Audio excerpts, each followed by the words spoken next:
અજીત પવાર 40,000 મતોથી હારશે, વધુ એક નેતાએ ચૂંટણી પરિણામો પહેલા કરી ભવિષ્યવાણી। મહારાષ્ટ્ર વિધાનસભા ચૂંટણીના પરિણામો શનિવારે 23 નવેમ્બરના રોજ રજૂ થશે। તે પહેલા જ નેતાઓની જીત મુદ્દે વિવિધ રાજકારણીઓ દ્વારા ભવિષ્યવાણી કરવામાં આવી રહી છે। શરદ પવાર જૂથના નેતા ઉત્તમ જાનઘરે બારામતી વિધાનસભા બેઠકમાંથી અજીત પવારની હારનો દાવો કર્યો છે।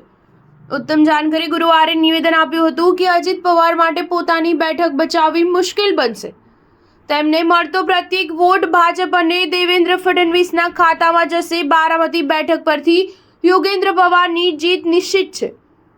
આ બેઠક પરથી અજીત પવાર 40,000થી વધુ મતોથી હારશે। અજીત પવારની હાર ઉપરાંત જાનઘરે દાવો કર્યો છે કે મહાવિકાસ અઘાડીને રાજ્યમાં 180થી 200 બેઠકો જ મળી શકે છે અને હવે તે નવી સરકાર બનાવશે। ભાજપ ધારાસભ્ય રામ સતપુતે પણ માનસીરત વિધાનસભા બેઠક પરથી હારશે।